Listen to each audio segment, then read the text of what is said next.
please just answer this best out of 5. We're just interested in your current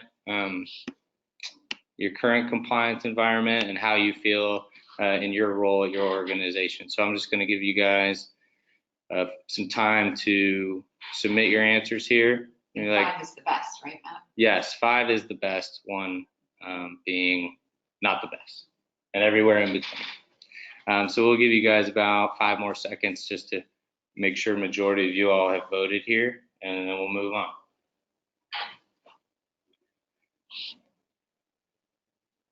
Okay, let's check out what you guys have said. So right middle of the road is taking the majority, and that's good to see that the majority of you guys feel more comfortable in your compliance culture and the success of that so far at your organization. So it's good to see that 3, 4, and 5 is the most popular vote here. And moving into the first section of the webinar, I will pass it over to Mike Rosen. Thank you, Matt. Yeah. Thanks everyone for joining this afternoon, or on the West Coast, I guess, still morning. Hope all is well in your world, and that summer's off to a great start. This is one of our favorite topics. You know, we spend a lot of time focusing, obviously, on the detail within compliance and exclusions and licenses and sanctions, and hopefully you've been to previous webinars and learned from us, or we've helped bring some things to light.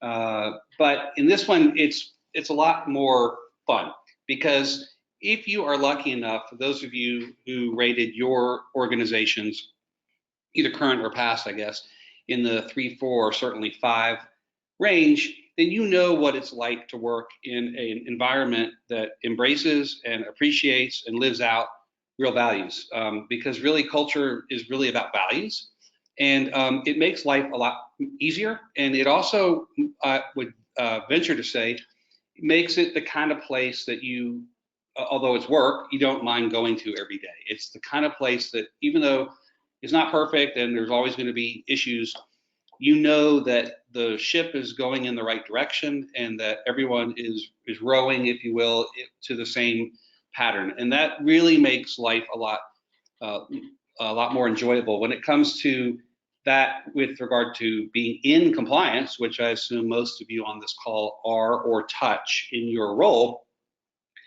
it's really crucial. And that's because really, if you start with the basic concept that people just want to do the right thing. I mean, all may not be good in the world right now, whatever your political beliefs are, but with what the people really do want to do the right thing. And when you can surround yourself from the top, when the CEO and executive suite really feels that, really embraces it, lives it, speaks it, walks it, it makes for just a much better place to be, and a more compliant organization. And that's kind of why we want to tie these two things together, and why we think it is so important that there is a culture of compliance. Now, Inspector General Levinson, Daniel Levinson, at the conference last year even said that it's important as a part of the input for an effective compliance program. He talked about inputs and outputs.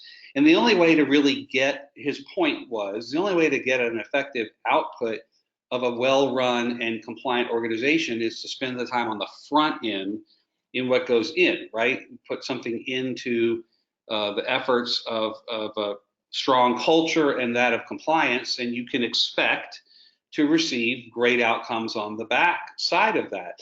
And I believe his point was really, it resonated with us from the simple fact that he's kind of saying that's what we look at when we look at organizations. We can kind of tell what we expect of an organization and or issues from an organization based on really what they put into it. And if there's not much thought, or it's just words on paper, or there is a lack of any of that, then they're not surprised to be finding issues and potentially false claims or other, serious matters. And so I think if you put it in that perspective, it really does it pays dividends to do this right on the front end. And what we hope to do is to show you with some ideas and some things we've seen or heard, peppered in here with some information from Harvard Business Journal and other thought leaders on this to help you build that program. Now, Donna's going to talk in a little bit later about something called the Philip factor, which is really important and is an outlier from I guess, former assistant or attorney, U.S. attorney, who talked about the factors that they look at when looking at a program. But there's also some OIG guidance. OIG has been pretty proactive about this in trying to not set or create for you what a compliance culture should look like. But there's quite a number of resources inside the website of OIG that I think are really worth spending time. And they've even broken them down from the vertical perspective, if you're in acute care versus post-acute, or physician practice, et cetera. And they've even provided guidance on how to be an effective board member and the responsibilities. So they're really doing a proactive job to get out there and to try to help organizations. But they've made it very clear, there is no blueprint or skeletal plan that you can just lift, copy, put your logo on, and you have a compliance program or a culture of compliance. So let's talk about a few other things. I want you to know, however, that when it comes to other advantages other than the obvious, there are some legal advantages for having a defined program of compliance and certainly a culture that resonates. One of which is, if you have what is deemed to be an effective compliance program that is documented, then when or if you are presented with a potential legal situation like a false claim, Stark, or other issue, the U.S. attorney has published federal sentencing guidelines, and they will reduce the ultimate imposition of penalties by up to 85% by doing the hard work on the input side, by having the program and building, at least the best you can, a culture towards that.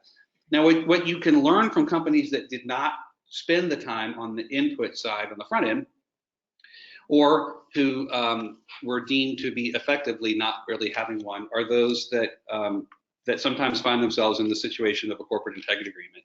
Now, that is not to say that all of the companies that have signed a corporate integrity agreement are bad actors, or that they didn't have something, but more particularly the ones that you read that really outline for the company in a CIA that you need to have the following things, and there are pages upon pages of requirements, including a committee and a compliance officer and those kinds of things. You see where the OIG is pretty much saying, you should have done this on the front end, now we're going to hold you liable. The last piece to that is that there are now, there's a trend now for the OIG to require in a CIA that there are management attestations, meaning that from your CEO, potentially CFO, compliance officer, maybe HR director, depending on what got you there, you now as an individual have to attest as you, in your position, individually as in your position with the company, to the attestation that what you're telling the government you've done as a result of the CIA is actually being done. So if somebody just hands you a document that says, hey, Mr. Compliance Officer, we said to the OIG we do X, Y, and Z, and we did it, and you don't investigate that, and you actually, your company didn't do it, you personally can be held liable. So a culture of compliance is permeating multiple reasons to have such a effective one. So let's talk a little bit about the impact that individual behaviors have on building a culture, right? Because words on paper are one thing, programs and plans are intent to do something, but it's really individual behaviors that drive the actual actions or inactions that you'll be really judging or be judged upon. So we did a little research and kind of think that Harvard is one of the better publishers out there in this area. Found an article that they published, which we provide a link to in a minute. And of course, you'll get as a follow through for the webinar today, you'll get all of these slides, and the hypertext links in them are live. But this Harvard Business Review on the culture factor, they called it, had some really interesting things that we thought might dovetail today's conversation. The article talks about, based on the research that the Harvard professor did in organizational development, that when an organization's culture expects their leaders to embrace defined goals, not just goals, but ones that are written, and gives individuals that work in the organization the proper tools and guidance that they need, that the output that Daniel Levinson was talking about will be derived the way that it was defined, planned, and hoped for. If you don't spend the time and leadership is not living, breathing, acting, embracing it, then you start to see where bad actors thrive, or where sloppiness presents for the company a compliance matter.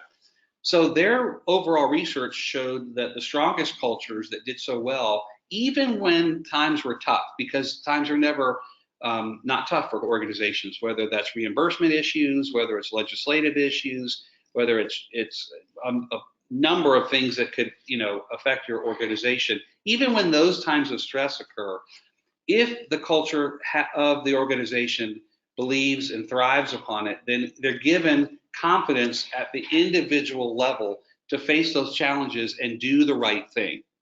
And that probably is the biggest test or stress test for that. And so it really requires leaders to have two-way conversations, not just stand up and act like if I say this is what we're doing, that is a two-way conversation. Get out there, talk with the employees and the people that are in the organization at the field level, and really see whether or not it's resonating. Now, as an additional summary of this article, and I encourage you to read it. It's current, 2018 article. It's pretty interesting, and it did have a lot to do with the healthcare industry, and that it was reviewing primarily healthcare companies. Obviously, the impact on individual behavior, it depends on continuous improvement. And that's our last section we're going to cover at the end of this today, is what does that mean? What does it mean to continuously improve? Because things change and needs change and your organization changes. And so if you have not looked at your compliance plan, or really the things that you put into place to drive culture in several years, you're not continuously improving. And so the vision and the mission have to be both shared, communicated in an effective way. And we're going to talk a little bit about some examples that we've seen, or ways that you might be creative in doing so, because it's all about effective communication and clear communication, making it positive. Compliance gets the bad rap of sort of always being the police, right? And Donna's going to give you an example of a different way of looking at that.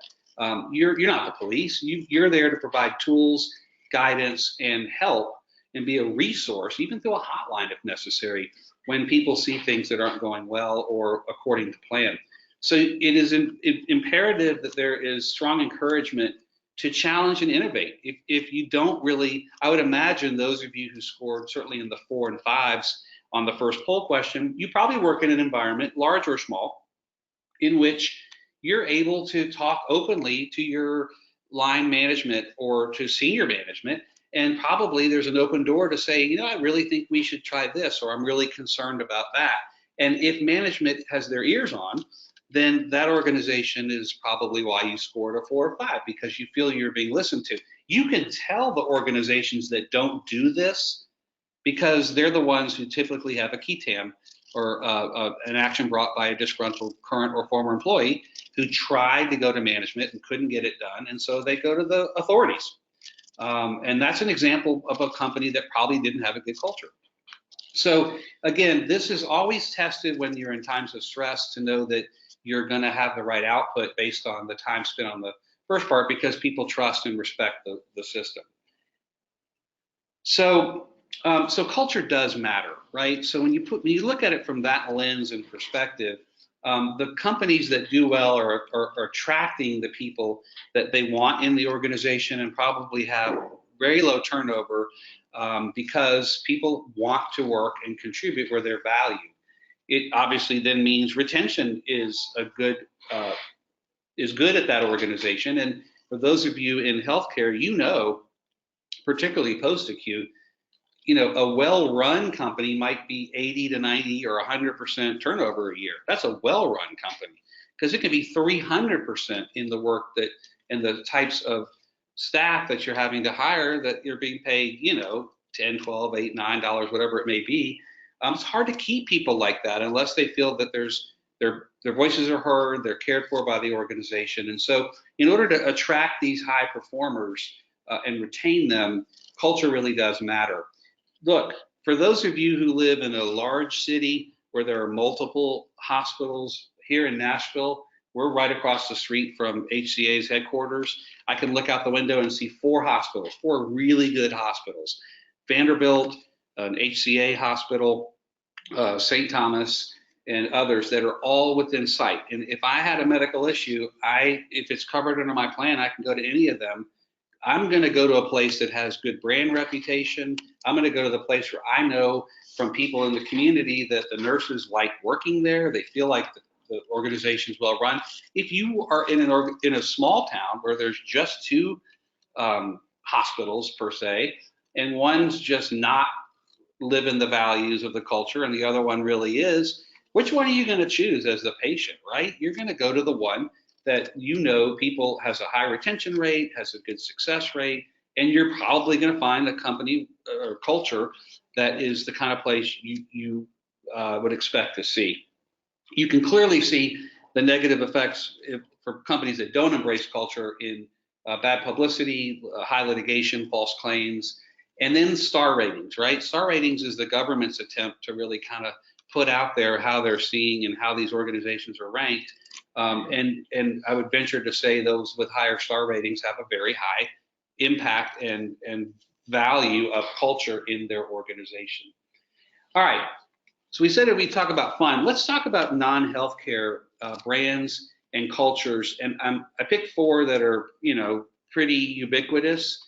Hopefully you've heard of all of them or been to some of these, but we're going to talk a little bit about why these cultures are great. Now, probably most of us on this call aren't working for a company as large as these, but they do show you when, even though they are global and they're large and they're, potentially could be full of red tape, that they do build, thrive, and embrace very much their culture. So let's look at a couple of these great examples and try to parallel them to your organization. At Southwest, I used to do the background checks in my previous life for Southwest Airlines, and went down there and met with their HR department to win that business. It was very interesting. We went there and we came in a competitive bid against other screening companies. We actually bought Southwest t-shirts. We brought from the plane napkins, peanuts, as much Southwest culture as we could. And when we went to their conference room and presented before they came in, we asked to set up the internet at the time, quote, the internet at the time.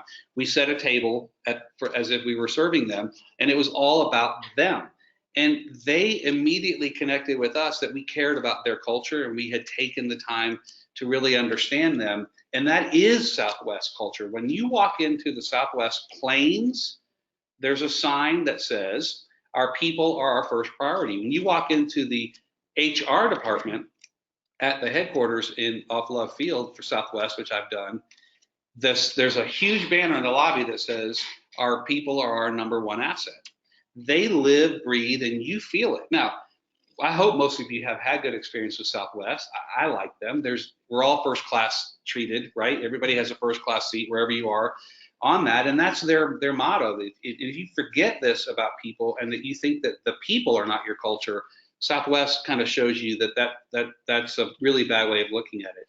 Zappos, the shoe company, one of the first big internet retailers, has been written about quite a bit, and their positive work environment is all about making their employees happy. It's all about the happiness, and these are mostly people that work in a warehouse that have to fill orders quickly, but it's all about the happiness of their employees. Starbucks, they reward their employees for doing things right and living out their company values. I don't know if you guys remember, but just 2 weeks ago, they got lambasted for, I think it was in Dallas. 2 gentlemen were sitting there not ordering coffee, waiting for a meeting to be had because people use Starbucks as a meeting place. And they happened to be African American, and they were asked to leave because they didn't order. And the backlash to Starbucks was just immediate. What did Starbucks do? 2 weeks later, they closed their global offices for 6 hours. Every single Starbucks store, and they did diversity training. You don't think they understand the value of rewarding employees for doing things right and or retraining when things are going awry? That's a perfect example of a company that gets culture. Disney, they judge performance on the ability, not just hours worked. Apple, promoting teamwork and collaboration. That's what they're known for, and everybody there lives and breathes it. How many of you have tried to go to Chick-fil-A on Sunday? It's closed. It doesn't, they believe as an organization that is a day that people shouldn't have to work, and that the organization believes in its right or wrong in its religious practices, but they invite employees and customers to make changes. When you leave or pick up your food at a drive-through, think about it. What does the person say? They've never met you, or they've seen you 10 times that week. They say thank you. They're respectful. And this is something that's taught of everyone because that's their culture. So let us tell you a little bit about, before we turn it over to the next section, our culture. We believe really strongly in this. We have about 55 employees, and we felt, since we've had just 4 employees, the same way about culture. So Donna and I, just before this webinar started, dropped to the floor and did a 1.5 minute plank. And we as a company have decided that at 11:50 Central every day, and you can walk in any of the parts of the office, and you'll see most of the employees doing a 2-minute, 1.5 plank. Because we want to think healthy, we want to have healthy snacks, we want to be healthy, and we want to take a break. And so if you walk in our office, we're not sleeping, we're not inspecting the carpet, we're actually doing a plank together. And it's become a challenge, because if you miss it, you're kind of called out like, yeah, I didn't know you weren't doing your plank today. So these are some of the simple, stupid things. We gave everybody a Fitbit here, and people have a Fitbit challenge, and they're trying to get the most point steps, whatever it may be. So we don't think of culture just as words on paper. We do things living it out every day. Let me tell you about how we start our day at Provider Trust. Every day, Monday through Thursday, we meet as a team in what used to be semicircle, but with the number of people now it's 2 circles. But we meet and we discuss a different employee is assigned in advance each week to talk about a value of our company. And so the value is whatever they choose to talk about, and they can bring up whatever. This week was all about modeling positivity. And one of our developers said, you can always think of the negative things about things, but what are the positive things you can see, you've witnessed? And people brought life experiences and work experience to it. Now on Friday, and we talk about that. On Tuesday, we break up into smaller groups, and we give examples of what we saw. On Wednesday, we reconvene as a group, and we talk about that publicly, what each of the different groups talked about. And on Thursday, we mix it up. So you're not just meeting with your department, you're meeting with people from all over the company. Now Fridays, we have on a rotating basis, a different employee gets 25 minutes to talk about anything they want. Their hobby, trip, kids, music, whatever floats their boat. And you can learn a lot about people. These are small things you can do. Now, your organization may be very large, and you're not able to do that because you've got multiple hundreds of employees. However, you as a department in compliance or HR can do it, and you can live those values. So we set out our values here just to kind of show you the things that we think are important. With that being said, let's, Matt, turn it over to the next polling question. Sure, yeah, this is our second of 3 polls, so we'll give you guys about 20 seconds to get your votes in, and then we'll review.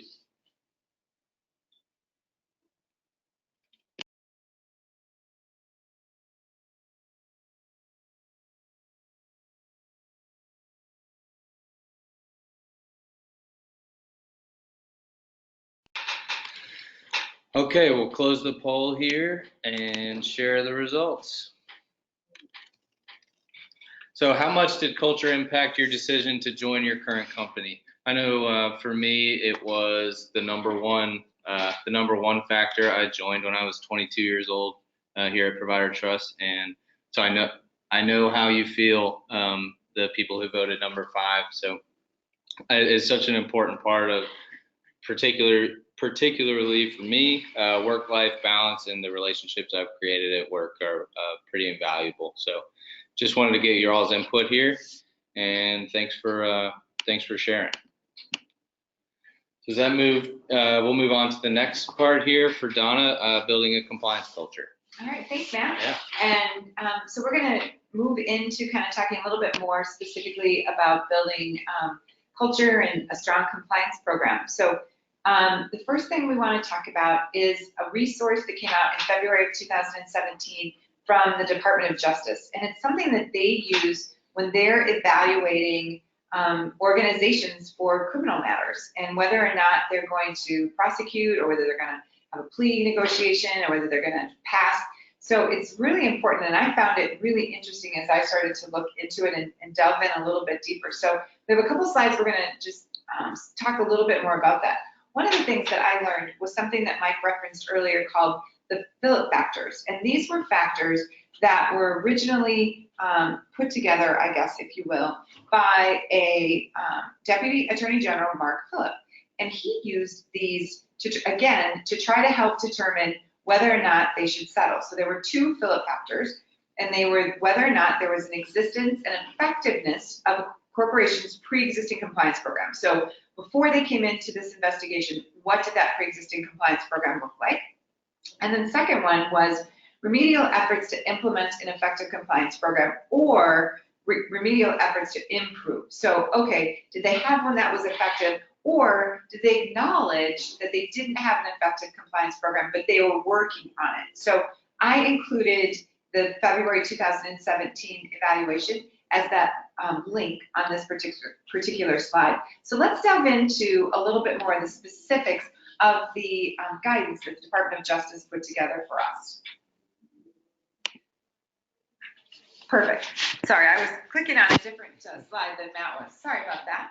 So in the Department of Justice guidance, there are 11 sections. So in the next two slides, we just broke them up a little bit. But when you look at this guidance, if you download it, I think you'll find it really interesting. So what they do is have these categories. So for example, the first one, the analysis and remediation of underlying misconduct. And it's really about root cause analysis. But when you look at it, it's broken down into three more subsections. So one is specific to root cause. You know, how does the company do root cause analysis as it relates to any particular misconduct? Did they have an identification of a systemic problem? Or, you know, how did we come about doing a root cause analysis? They also look at, in this particular topic, prior indications. What should we have known as an organization as it relates to the particular problem that took place?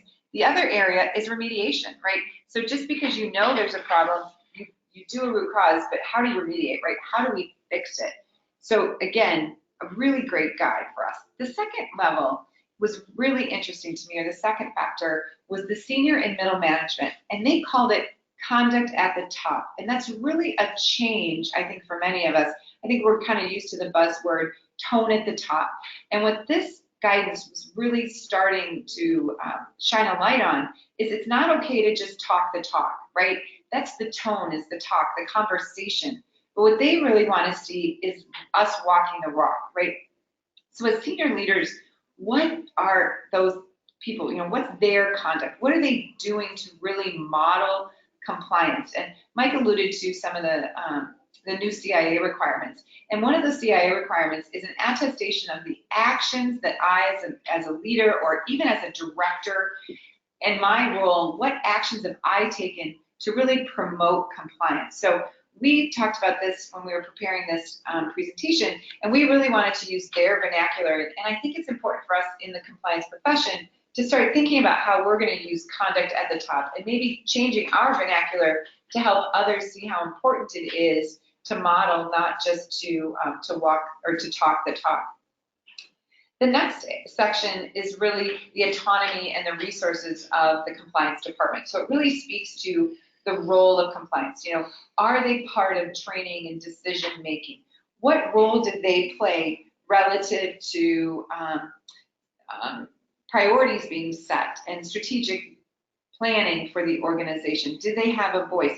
Are they equal to their peers? Does the chief compliance officer sit at the same table as the chief operating officer? So a lot of questions relating to the compliance officers or the compliance function's role, their statute. There's really what's going on within the organization as it relates to compliance. The fourth area is policies and procedures. and really how are they designed, how are they accessible, what's the operational integration, right? Is it just a policy and procedure that sits on your shelf, or is it something that you can actually see how operations is integrating the compliance function into the day-to-day responsibilities? It goes through and has gatekeepers, accessibility, a number of areas that relate to policies and procedures. The next area is risk assessment. And as we all know, right, risk assessment is really important as we look at compliance. So not only the process that you're doing, but how are you gathering that information? How are these risks manifesting in your organization? Do you have a good sense of what's going on? What kind of metrics, what kind of analysis, and what kind of communication do you have surrounding the risk assessment process? So let's move on and look at the next 6 areas. So the next one is training and communication. Now, one of the things that's really important as you're developing your training plan and thinking about the culture and the importance of compliance is it risk-based, right? Is it built upon something? But equally and probably most important, is it effective? So are the training materials that you're putting together, do they have real life examples in them that people can really see what's right and what's wrong? We've talked, and I know all of us have had this same dilemma over the course of time. People have philosophies that you should only train showing what's good behavior. You shouldn't train showing what's bad, because what are they going to remember? Are they going to remember the bad example or the good example? And I'm not sure I know the answer to that, but I would say you always want to model your training after good behavior, but giving them real world examples that relate to their job so that they can understand how compliance and how training, what it matters to them on a day-to-day basis. Then the next one speaks to confidential reporting and investigation. So when you think about a culture of compliance, right, that confidentiality is so important, but it's how we respond to that information that we're getting. So as we're getting information, people are trusting us and coming to the compliance department, we have to make sure that we're rewarding that behavior and the positive reinforcement of bringing problems to, whether it's compliance, whether it's the supervisor, wherever it might be, but really rewarding behavior of reporting those concerns that they might have really builds on a positive compliant culture in your organization. The next area is incentives and disciplinary measures. Now, this is one that I think in many organizations is a little bit, I don't want to say it's confusing, but oftentimes compliance isn't necessarily pulled into conversations about incentives. And as all of us know in compliance, there's so many potential bad things that can happen from incentives if we're not really thinking about them from the why. Why are we implementing these incentives? Are we doing it for the right reasons? And on the flip side of that, the incentives should be positive, again, for those folks that are doing the right thing and that are bringing good information to us and making sure that we have fair and consistent disciplinary actions across the organization so that when people are doing the wrong thing, that they recognize the consequences. And again, the fairness, I think, in that process helps create a good, solid culture in your organization. The next area that they bring to our attention is continuous improvement, periodic testing, and reviewing. And really, Mike mentioned this at the beginning, and we have a couple slides at the very end. There's no such thing as the perfect culture, right? New people are introduced into the organization, new processes, new policies, things ebb and flow and change. And it's our responsibility to continuously monitor that and find ways to get better and better. We'll never have perfection in any of our organizations, but having continuous improvement and open dialogue, I think, builds to a much stronger and better culture. The next area is third-party management, and that's a little bit, I think, more difficult for most of us. We certainly want to encourage our partners to have a good culture and that they're doing the right thing as well. But I think it's how are we integrating and how are we managing those relationships? Are we putting our culture forward to our partners so that they behave the way that we are, they do the things that we want to? So I think that's an area where I really didn't think about it as a compliance plan, or if I'm thinking about measuring the effectiveness of my compliance program, I would never have thought about the relationship of our third party and the importance of that when it comes to improving the culture. So that was something that was new to me, and I think important for us as we think about, we manage third parties from, did they check the box, did they sign an attestation to this or that, but probably not really looking at sharing our culture with them. So a good learning opportunity for me, certainly. And then the last one is mergers and acquisitions. And I think all of us would probably agree that this is an area that is really, really challenging, right? If you're merging or you're purchasing or acquiring an organization and you feel like you have a really strong culture and they come in and they do things a different way, that challenge of really compiling or combining your cultures is very difficult. So this is really a strong one for us to think about. And Mike, do you want to add to that? Yeah, Don, it's interesting. So I'm a recovering lawyer, and having done acquisitions in my previous life and even in my businesses, I can tell you, and I kind of polled about 4 or 5 of my friends who are still in that side of the legal world. None of them involve the compliance officer as a part of the due diligence of the company when they're doing an acquisition. It just never dawned on them that the role and the important role that the compliance department and or human resources in some cases can and should be played in this regard. So example, if management comes to you and says, hey, we're buying this whole other vertical and we're going to merge it into the organization, and then you look at it and say, this is not a compliant based culture, not even a culture for which it may be a totally different vertical. Maybe it's home health and you've been in acute care. That's a different culture and different rules and regulations, obviously. But now you're all under the same roof and you may be responsible for making sure that compliance as a culture is the same there. Well, if you knew in advance by being, and I'm suggesting that you ask for a seat at the table, find out what their compliance culture is about.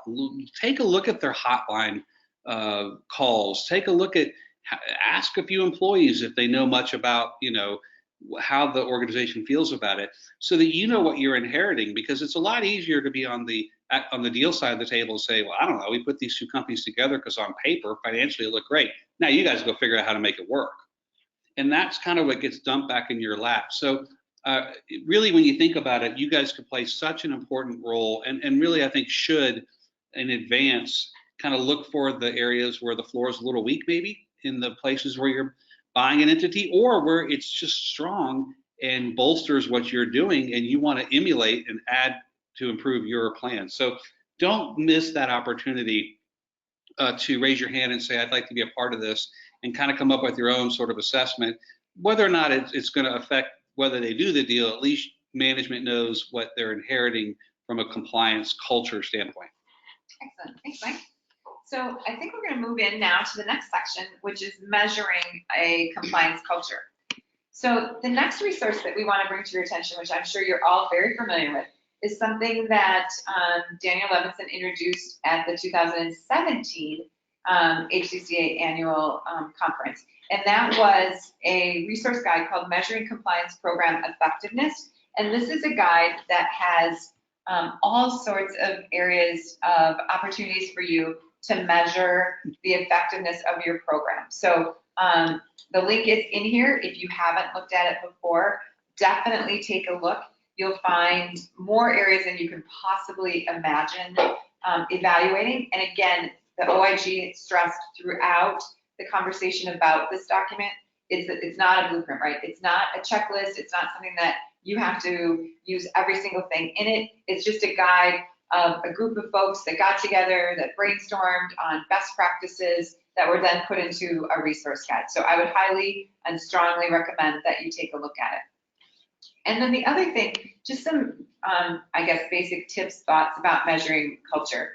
In my humble opinion, the best thing that we can do as compliance professionals is really get out and interview and talk to our staff, ask them questions. My favorite part of my job was when I had the opportunity to spend time on the floor with the nursing assistants, talking with them, and really just listening to what's going on.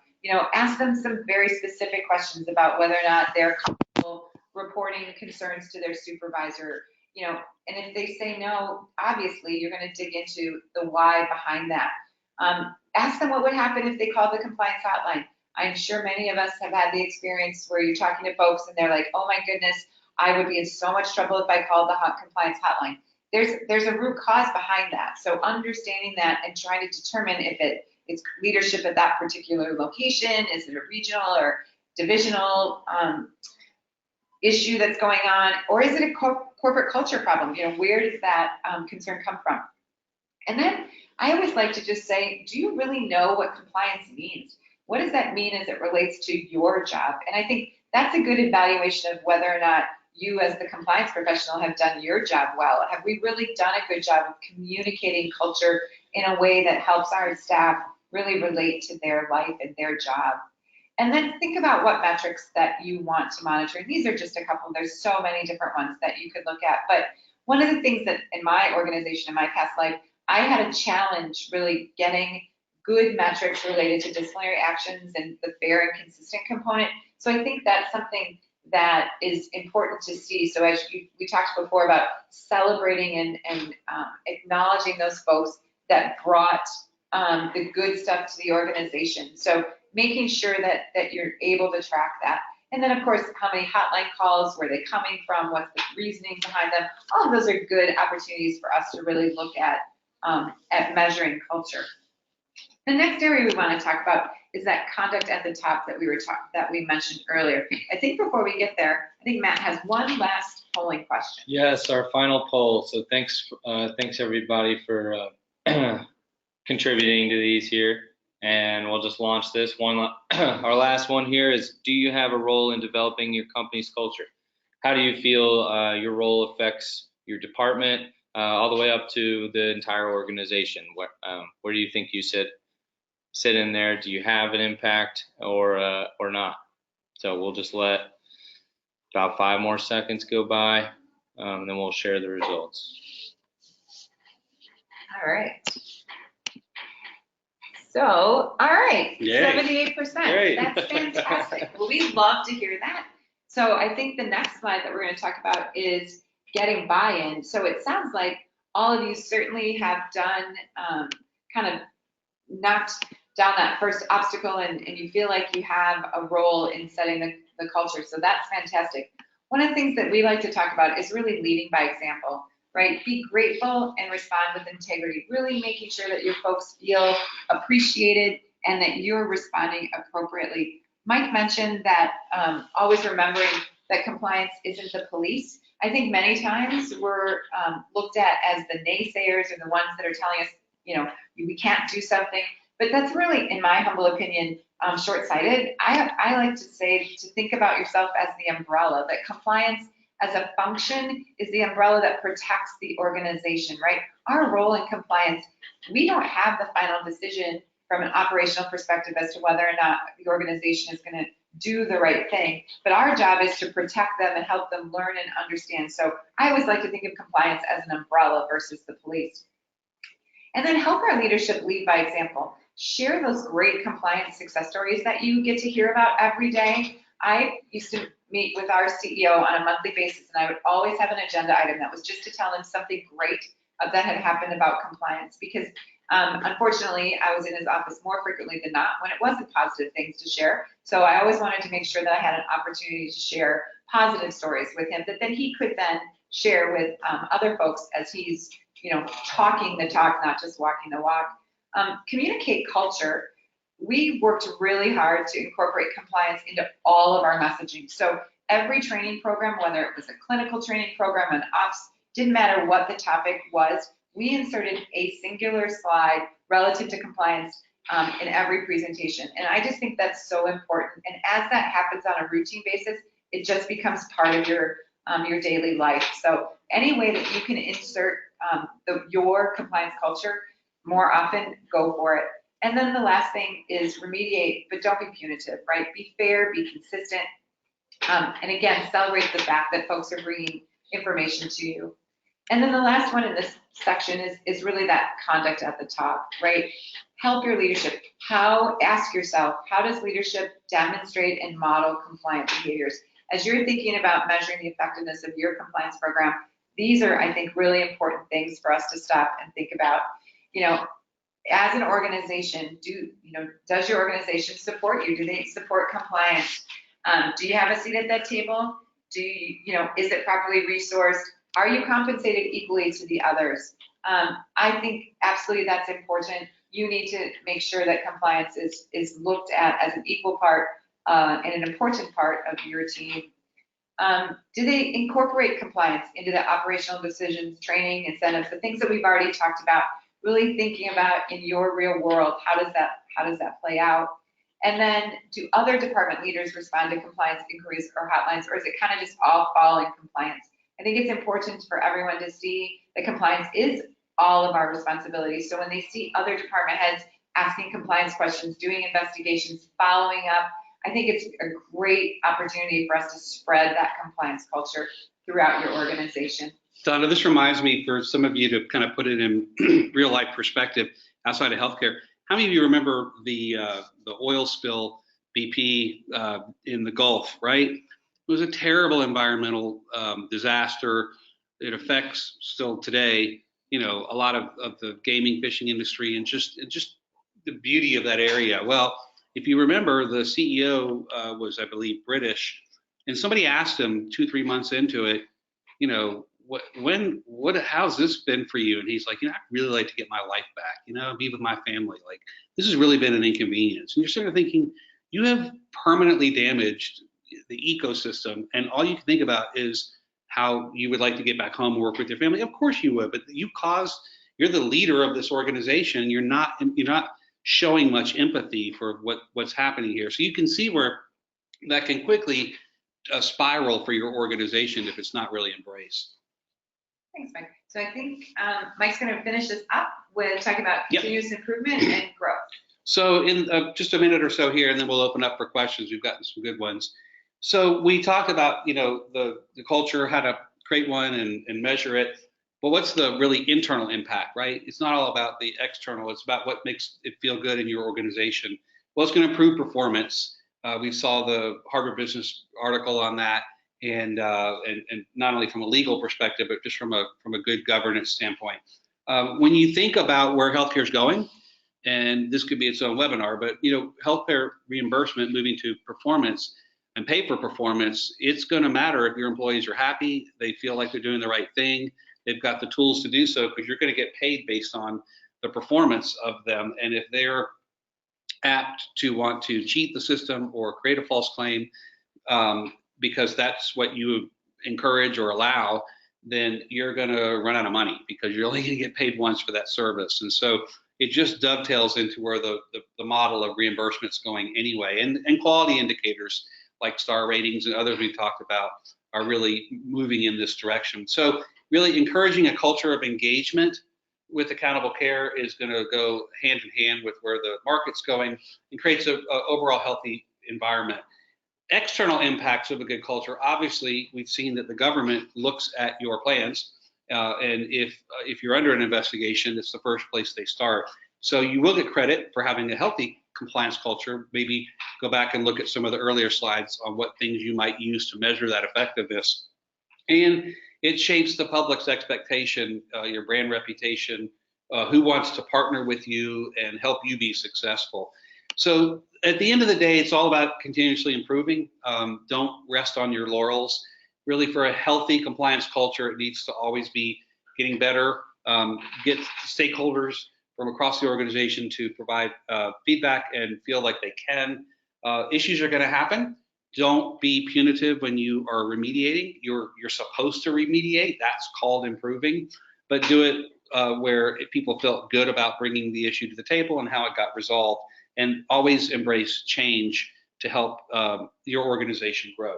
So these are sort of our thoughts and research on compliance. We do want to make sure we can answer any questions that you have or share any great practices that we will not identify who you are to the group, but if you do want to share any examples of things that you've done that you think the colleagues on the phone might learn from, we'd be happy to pass those on. Please type them into the comments or questions box, and Matt will be able to read them, and we'll do our best to answer them.